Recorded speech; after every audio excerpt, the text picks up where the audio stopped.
Hey friends, today I tell you Srimad Bhagavad Gita Yatharu. So listening carefully and comment. I hope you like this video and subscribe my channel. So listen. भूमिका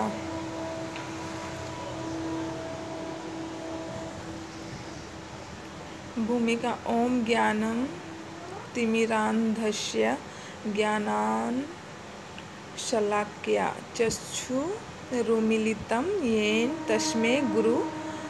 तस्मै श्री गुरुवे नमः। श्री चैतन्यमनोभीष्टं तथापितं येन भूतले स्वयं रूपं कदा मह्यं ददाति स्वपदान्तिकम्। मतलब मैं घोर अज्ञान के अंधकार में उत्पन्न हुआ था और मेरे गुरु ने अपने ज्ञान रूपी प्रकाश से मेरी आँखें खोल दी।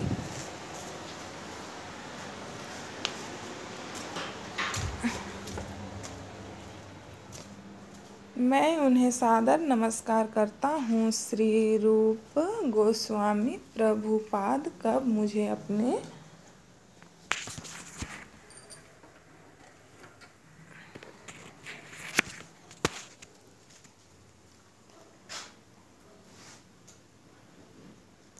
चरणों में शरण प्रदान करेंगे, जिन्होंने इस जगत में भगवान चैतन्य की इच्छा की पूर्ति के लिए प्रचार योजना की स्थापना की है।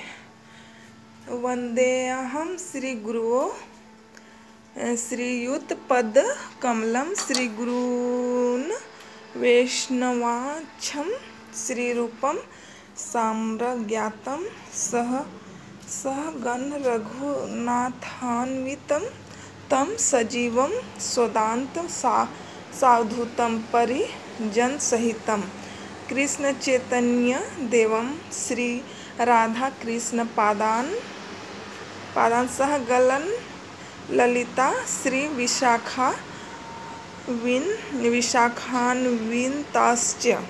मैं अपने गुरु के चरण कमलों को तथा समस्त वैष्णवों के चरणों को नमस्कार करता हूँ। मैं श्रील रूप गोस्वामी तथा उनके अग्रज सनातन गोस्वामी एवं साथ ही रघुनाथ दास, रघुनाथ भट्ट, गोपाल भट्ट एवं श्रील जीव गोस्वामी के चरण कमलों को सादर नमस्कार करता हूँ। मैं भगवान कृष्ण चैतन्य तथा भगवान नित्यानंद के साथ साथ अद्वैत आचार्य गदाधर श्रीवास तथा अन्य पार्षदों को सादर प्रणाम करता हूँ। मैं श्रीमती राधा रानी तथा श्री कृष्ण को श्री ललित तथा श्री विशाखा सखियों सहित सादर नमस्कार करता हूँ।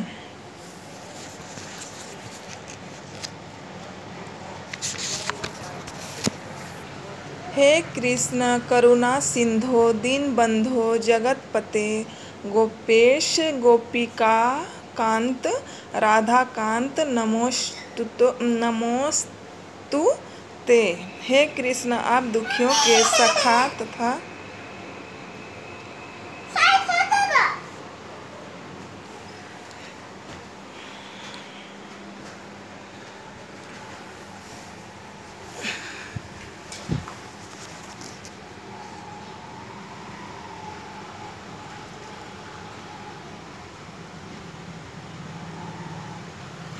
के सखा तथा सृष्टि के उद्गम हैं। आप गोपियों के स्वामी तथा राधा रानी के प्रेमी हैं। मैं आपको सादर प्रणाम करता हूँ। तप्त कांचन गौरांगिणे राधे वृंदावने श्री भानुसुते देवी प्रणमामि हरि प्रिये।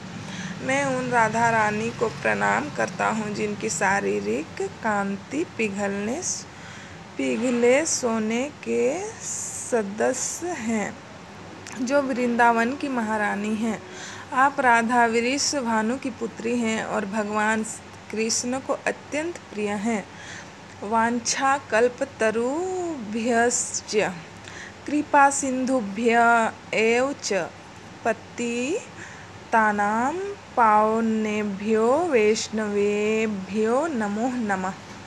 मैं भगवान के समस्त वैष्णव भक्तों को सादर नमस्कार करता हूँ। वे कल्प वृक्ष के समान सबों की इच्छाएं पूर्ण करने में समर्थ हैं तथा पतित जीवात्माओं के प्रति अत्यंत दयालु हैं। श्री कृष्ण चैतन्य प्रभु नित्यानंद श्री अद्वैत गदाधर श्रीवासादि गौरभक्त वृंद। मैं श्री कृष्ण चैतन्य प्रभु नित्यानंद श्री अद्वैत गदाधर श्रीवास आदि समस्त भक्तों को सादर प्रणाम करता हूँ। हरे कृष्ण कृष्ण कृष्ण हरे हरे, हरे राम राम राम हरे हरे। भगवद गीता को गीतोपनिषद भी कहा जाता है। यह वैदिक ज्ञान का सार है और वैदिक साहित्य का सर्वाधिक महत्वपूर्ण उपनिषद है। निसंदेह भगवद गीता पर अंग्रेजी भाषा में अनेक भाष्य प्राप्त हैं, अतएव एक अन्य भाष्य की आवश्यकता के बारे में प्रश्न किया जा सकता है। इस प्रस्तुत संस्करण का प्रयोजन इस प्रकार बताया जाता है। हाल ही में एक अमेरिकी महिला ने मुझसे भगवद गीता के एक अंग्रेजी अनुवाद की संस्तुति चाही। निसंदेह अमेरिकी में भगवद गीता के अनेक अंग्रेजी संस्करण उपलब्ध हैं, लेकिन जहाँ तक मैंने देखा है केवल अमेरिका ही नहीं अपितु भारत में भी उनमें से कोई पूर्ण रूप से प्रामाणिक संस्कार नहीं मिलेगा, क्योंकि लगभग हर एक संस्करण में भाष्यकार ने भगवद गीता यथारूप के मर्म का स्पर्श किए बिना अपने मतों को व्यक्त किया है। भगवद गीता का मर्म भगवद गीता में ही व्यक्त है। यह इस प्रकार है, यदि हमें किसी औषधि विशेष का सेवन करना हो तो उस पर लिखे निर्देशों का पालन करना होता है। हम मनमाने ढंग से या मित्र की सलाह से औषधि नहीं ले सकते हैं। इसका सेवन लिखे हुए निर्देशों के अनुसार या चिकित्सक के निर्देशानुसार करना होता है। इसी प्रकार भगवद गीता को इसके वक्ता द्वारा दिए गए निर्देशानुसार ही ग्रहण या स्वीकार करना चाहिए। भगवद गीता के वक्ता भगवान श्री कृष्ण हैं। भगवद गीता के प्रत्येक पृष्ठ पर उनका उल्लेख भगवान के रूप में हुआ है। निसंदेह भगवान शब्द कभी कभी किसी भी अत्यंत शक्तिशाली व्यक्ति या किसी शक्तिशाली देवता के लिए प्रयुक्त होता है, और यहाँ पर भगवान शब्द निश्चित रूप से भगवान श्री कृष्ण को एक महान व्यक्तित्व वाला बताता है। किंतु साथ ही हमें यह जानना होगा भगवान श्री कृष्ण पूर्ण पुरुषोत्तम भगवान है, जैसा कि शंकराचार्य, रामानुजाचार्य, मध्वाचार्य, बार्क स्वामी, श्री चैतन्य महाप्रभु तथा भारत के वैदिक ज्ञान के अन्य विद्वान आचार्यों ने पुष्टि की है। भगवान ने भी स्वयं भगवद गीता में अपने को परम पुरुषोत्तम भगवान कहा है, और ब्रह्म संहिता में तथा अन्य पुराणों में विशेषतया श्रीमद् भागवत में तो भागवत पुराण के नाम से विख्यात है। वे इसी रूप में स्वीकार किए गए हैं।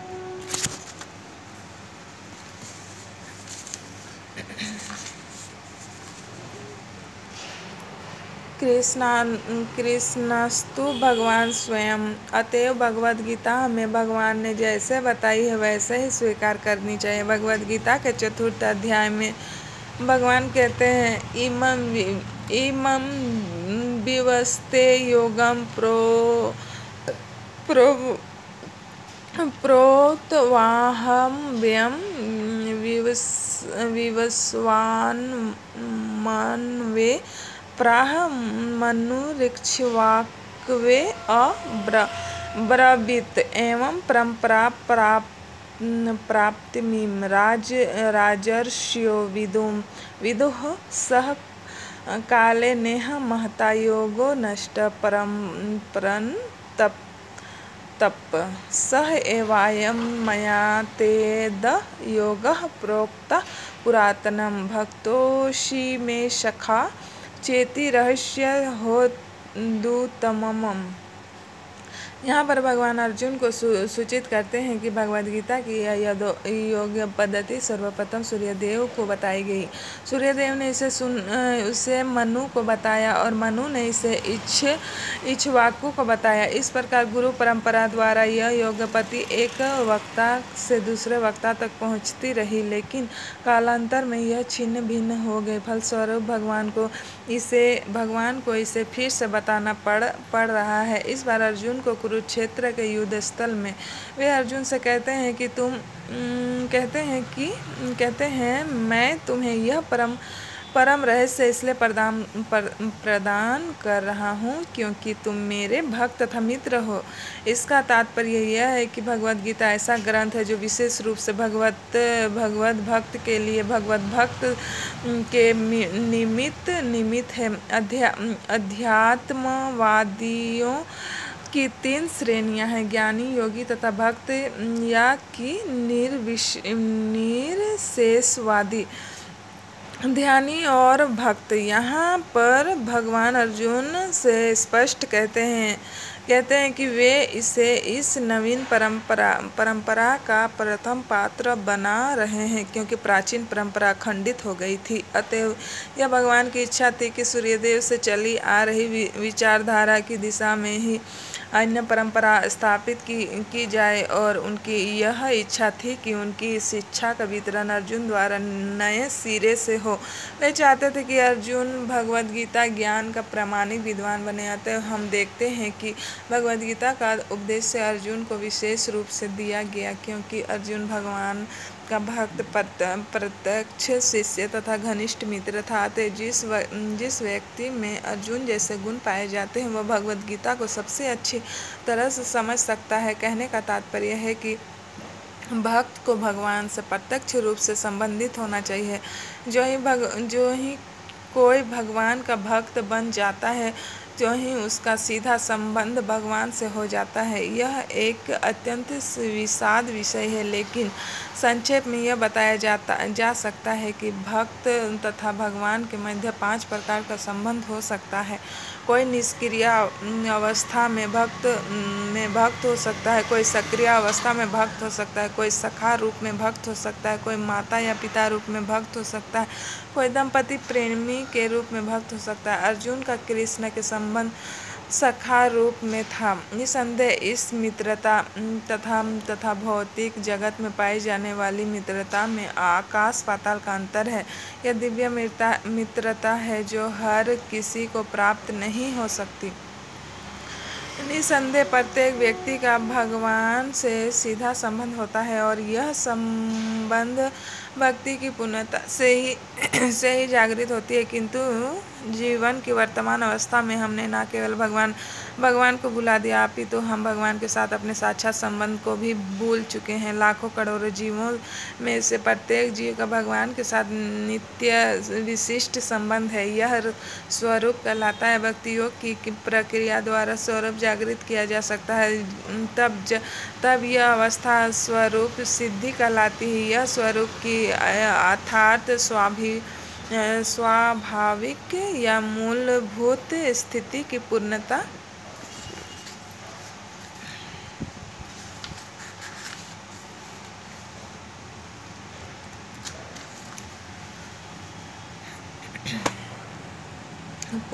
कठिनाई में था। अर्जुन ने श्री कृष्ण की शरण ग्रहण कर ली। फलस्वरूप इस भगवद गीता का प्रवचन हुआ। केवल अर्जुन वरन हम में से प्रत्येक व्यक्ति इस भौतिक अस्तित्व के कारण चिंताओं से पूर्ण है।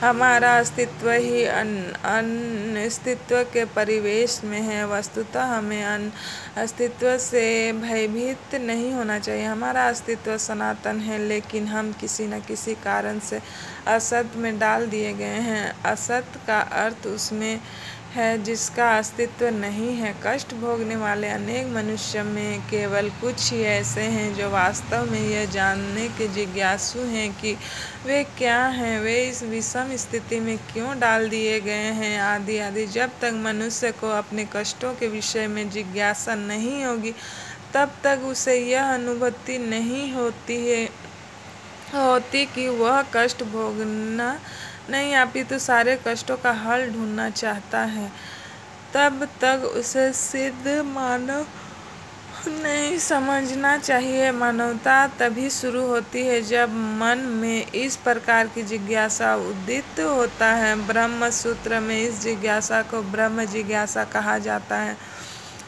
अथाओ ब्रह्म जिज्ञासा मनुष्य के सारे कार्यकलाप असफल माने जाने चाहिए यदि वह पर ब्रह्मा के स्वभाव के विषय में जिज्ञासा ना करे। अतएव जो लोग यह प्रश्न करना प्रारंभ कर देते हैं कि वे क्यों कष्ट उठा रहे हैं या वे कहाँ से आए हैं और मृत्यु के बाद कहाँ जाएंगे, वे ही भगवद गीता को समझने के सुपात्र विद्यार्थी हैं। निष्ठावान विद्यार्थी में भगवान के प्रति आदर भाव भी होना चाहिए। अर्जुन ऐसा ही विद्यार्थी था। जब मनुष्य जीवन के वास्तविक प्रयोजन को भूल जाता है तो भगवान कृष्ण विशेष रूप से उसी उद्देश्य की पुनर्स्थापना के लिए अवतार लेते हैं। तब भी असंख्य जागृत हुए लोगों में से कोई एक होता है जो वास्तव में अपनी स्थिति को जान पाता है और यह भगवद गीता उसी के लिए कही गई है। वस्तुतः हम सभी अविद्या रूपी बागिन के द्वारा निगल लिए गए हैं, लेकिन भगवान जीवों पर विशेषतया मनुष्यों पर कृपालु हैं। इसी उद्देश्य से उन्होंने अपने मित्र अर्जुन को अपना शिष्य बनाकर भगवद गीता का प्रवचन किया। भगवान कृष्ण का पार्षद होने के कारण अर्जुन समस्त अज्ञान से मुक्त था, लेकिन कुरुक्षेत्र के युद्ध स्थल में उसे अज्ञान में डाल दिया गया ताकि वह भगवान कृष्ण से जीवन की समस्याओं के विषय में प्रश्न करे, जिससे भगवान उनकी व्याख्या भावी पीढ़ियों के मनुष्यों के लाभ के लिए कर दें और जीवन की योजना का निर्धारण कर दें। तब मनुष्य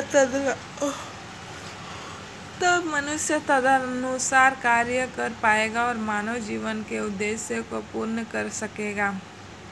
भगवद गीता की विषय वस्तु में 5 मूल सत्यों का ज्ञान निहित है। सर्वप्रथम ईश्वर के विज्ञान की और फिर जीवों की स्वरूप स्थिति की विवेचना की गई है। ईश्वर का अर्थ नियंत्रण है और जीवों का अर्थ है नियंत्रित। यदि जीव यह कहे कि वह नियंत्रित नहीं अपितु स्वतंत्र है तो वह पागल है। जीव सभी प्रकार से कम बद्ध जीवन में तो नियंत्रित हैं। अतः भगवद गीता की विषय वस्तु ईश्वर सर्वोच्च नियंता तथा जीव नियंत्रित जीवात्माएं से संबंधित हैं। इसमें प्राकृतिक काल तथा कर्म की भी व्याख्या है। यह दृश्य जगत विभिन्न कार्यकलापों ओतप्रोत है। सारे जीव भिन्न भिन्न कार्यों में लगे हुए हैं। भगवद गीता से हमें अवश्य सीखना चाहिए कि ईश्वर क्या है, जीव क्या है, प्राकृतिक क्या है, दृश्य जगत क्या है, यह काल द्वारा किस प्रकार नियंत्रित किया जाता है और जीवों के कार्यकलाप क्या है। भगवद गीता के इस 5 मूलभूत विषयों में से इसकी स्थापना की गई है कि भगवान अथवा कृष्ण अथवा ब्रह्म या परमात्मा अथवा परम नियंता, आप जो चाहे कह लें, सबसे श्रेष्ठ है। जीव गुण में परम नियंता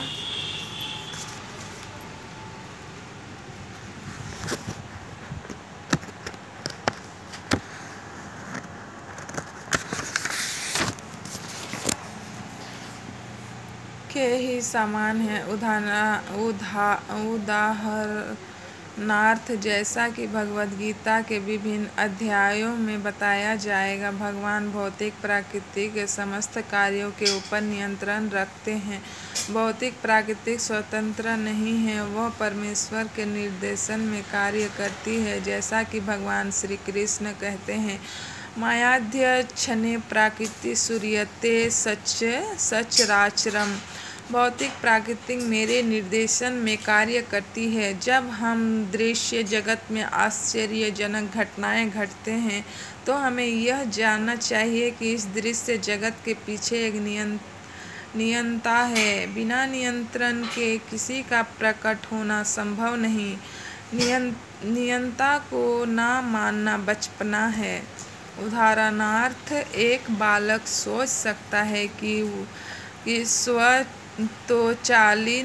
चालित यान विचित्र होता है क्योंकि यह बिना घोड़े के या खींचने वाले पशु से चलता है, किंतु अभिज्ञ व्यक्ति चालित ज्ञान की अभियांत्रिक व्यवस्था से परिचित होता है। वह सदैव जानता है कि यह यंत्र के पीछे एक व्यक्ति है, यह एक चालक होता है। इसी प्रकार परमेश्वर वह चालक है जिसके निर्देशन में सब कार्य हो रहा है। भगवान ने जीवों को अपने अंश रूप में स्वीकार किया है। जैसे कि हम अगले अध्यायों में देखेंगे, सोने का एक कण भी सोना है, समुद्र के जल की बूंद भी खारी होती है। इसी प्रकार हम जीव भी परम नियंता ईश्वर या भगवान श्री कृष्ण के अंश होने के कारण सूक्ष्म मात्रा में परमेश्वर के सभी गुणों से युक्त होते हैं। क्योंकि हम सूक्ष्म ईश्वर या अधीनस्थ ईश्वर हैं, हम प्रकृति पर नियंत्रण करने का प्रयास कर रहे हैं। जैसे कि वर्तमान में हम अंतरिक्ष या ग्रहों को वश में करना चाहते हैं, और हम में नियंत्रण रखने की यह प्रवृत्ति इसलिए है क्योंकि यह कृष्ण में भी है। यद्यपि हम में भौतिक प्रकृति का प्रभुत्व जमाने की प्रवृत्ति होती है, लेकिन हमें यह जानना चाहिए कि हम परम नियंता नहीं हैं। इसकी व्याख्या भगवद गीता में की गई है। भौतिक प्रकृति क्या है? गीता में इसकी भी व्याख्या अपरा प्रकृति के रूप में हुई है। जीव को परा प्रकृति कहा गया है। प्रकृति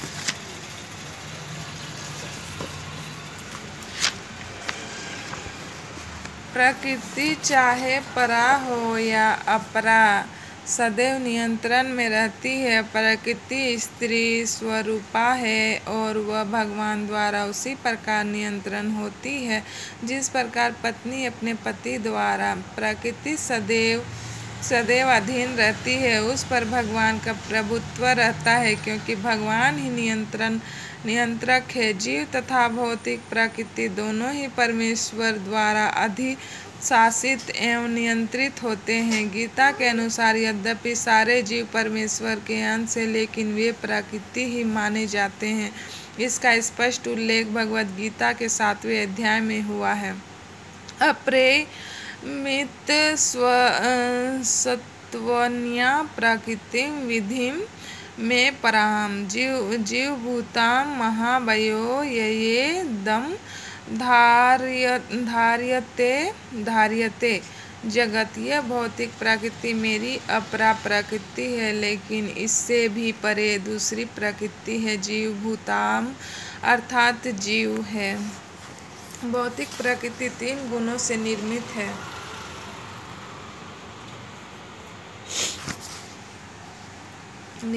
सतोगुण, रजोगुण तथा तमोगुण।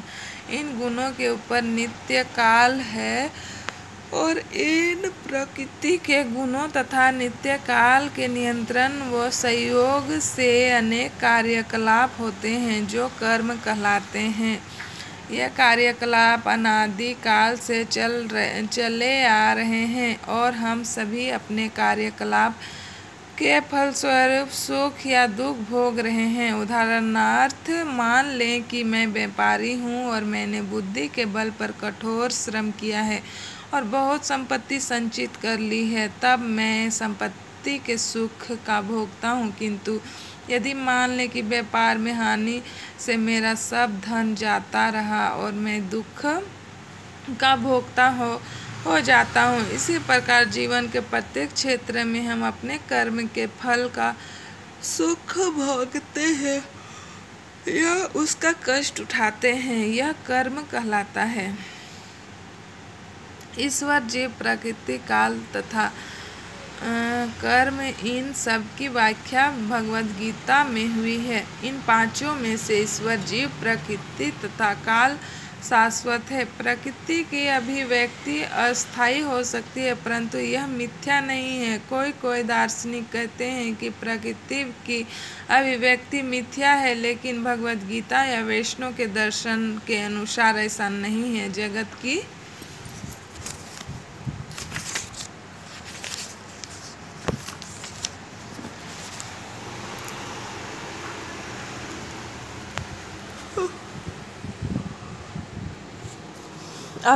अभिव्यक्ति को मिथ्या नहीं माना जाता, इसे वास्तविक किंतु अस्थायी माना जाता है।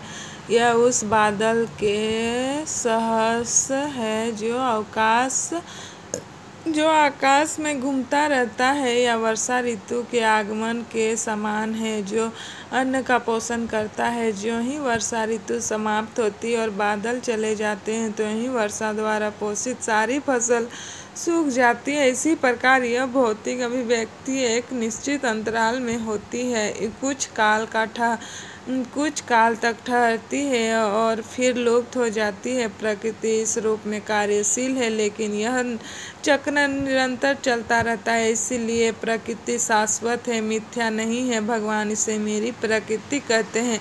यह भौतिक प्रकृति परमेश्वर की भिन्ना शक्ति है। इसी प्रकार जीव भी परमेश्वर की शक्ति है, किंतु वे भी विलग नहीं, अपितु भगवान से नित्य संबंध है। इस तरह भगवान, जीव, प्रकृति तथा काल ये सब परस्पर संबंधित हैं और सभी शाश्वत हैं, लेकिन दूसरी वस्तु कर्म शाश्वत नहीं है। हाँ, कर्म के प्रभाव अत्यंत पुरातन हो सकता है। हम अनादिकाल से अपने शुभ अशुभ कर्म फलों को भोग रहे हैं, किंतु साथ ही हम अपने कर्मों के फल को बदल भी सकते हैं, और यह परिवर्तन हमारे ज्ञान की पूर्णता पर निर्भर करता है। हम विविध प्रकार के कर्मों में व्यस्त रहते हैं। निसंदेह हम यह नहीं जानते कि किस प्रकार के कर्म करने से हम कर्म फल से राहत प्राप्त कर सकते हैं, लेकिन भगवद गीता में इसका भी वर्णन हुआ है। ईश्वर अर्थात परम ईश्वर की स्थिति परम चेतना स्वरूप है। जीव भी ईश्वर के अंश होने के कारण चेतन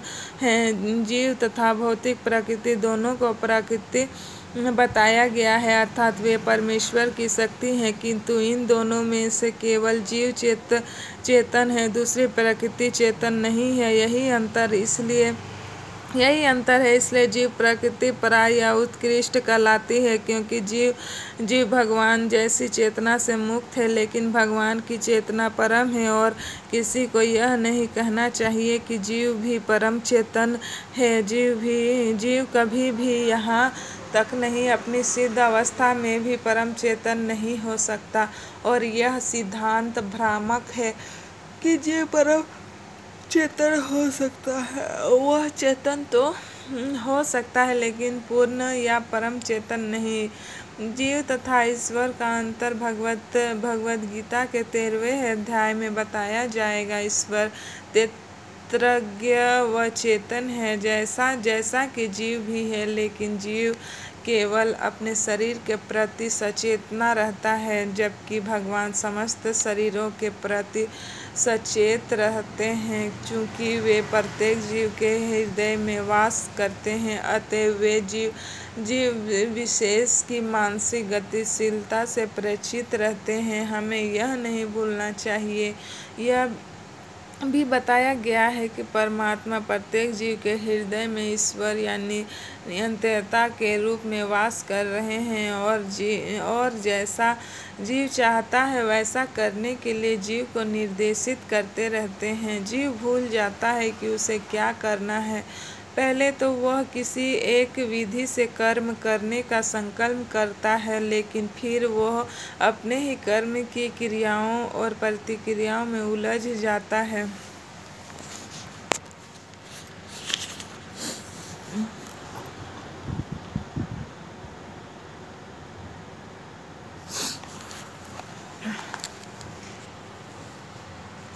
एक प्रकार का शरीर त्यागने के बाद वह दूसरी शरीर ग्रहण करता है। जिस प्रकार हम वस्त्र उतारते तथा पहनते रहते हैं, इस प्रकार जब आत्मा देहांतरण कर जाता है अतः उसे अपने विगत कर्मों का फल भोगना पड़ता है। यह कार्यकलाप तभी बदल सकते हैं जब जीव सत्वगुण में स्थित हो और यह समझे कि उसे कौन से कर्म करने चाहिए। यदि वह ऐसा करता है तो उसे विगत कर्मों के सारे फल बदल जाते हैं। फलस्वरूप कर्म शाश्वत नहीं है। इसलिए हमने यह कहा है कि पांचों में से 4 शाश्वत हैं, कर्म शाश्वत नहीं है।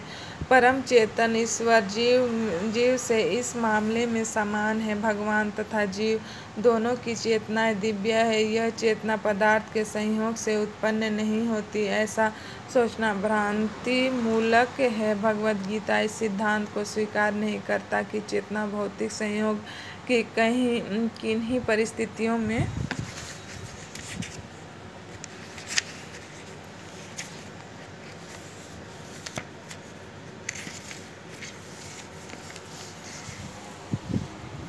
उत्पन्न होती है। यह चेतना भौतिक परिस्थितियों के आवरण के कारण विकृत रूप से प्रतिबिंबित हो सकती है। जिस प्रकार रंगीन कांच से परावर्तित प्रकाश उसी रंग का प्रतीत होता है, परंतु भगवान की चेतना भौतिकता से प्रभावित नहीं होती। भगवान कहते हैं, मयाध्यक्षेण प्रकृति। जब वे इस भौतिक जगत में अवतरित होते हैं तो उनकी चेतना पर भौतिक प्रभाव नहीं पड़ता। यदि वे इस तरह प्रभावित होते तो दिव्य विषयों के संबंध में उस तरह बोलने के अधिकारी न होते। जैसा कि भगवद गीता में बोलते हैं, भौतिक कलंश ग्रस्त चेतना से मुक्त हुए बिना कोई दिव्य जगत के विषय में कुछ नहीं कह सकता। अतः भगवान भौतिक दृष्टि से कलुषित नहीं है, परंतु हमारी चेतना अभी भौतिक कलंश से दूषित है। भगवद गीता शिक्षा देती है कि हमें इस कलुषित चेतना को शुद्ध करना है। शुद्ध चेतना होने पर हमारे सारे कर्म ईश्वर की इच्छा अनुसार होंगे और इससे हम सुखी हो सकेंगे। ऐसा नहीं कि हमें अपने सारे कार्य बंद कर देने चाहिए, अपितु हमें अपने कर्मों को शुद्ध करना चाहिए और शुद्ध कर्म भक्ति कहलाते हैं। भक्ति में कर्म सामान्य कर्म प्रतीत होते हैं, किंतु वे कलुषित नहीं होते। एक अज्ञानी व्यक्ति भक्ति को सामान्य व्यक्ति की भांति कर्म करते देख सकता है, किंतु ऐसा मूर्ख यह समझ नहीं पाता कि भक्त या भगवान के कर्म अशुद्ध चेतना या पदार्थ से कलुषित नहीं होते। वे त्रिगुणातीत होते हैं। जो भी हो, हमें यह ज्ञान लेना चाहिए कि अभी हमारी चेतना कलुषित है। So guys, I hope you like this video and subscribe my channel, and this is some lines of Bhumika, and another lines are read tomorrow. Thanks for watching and subscribe my channel. Bye.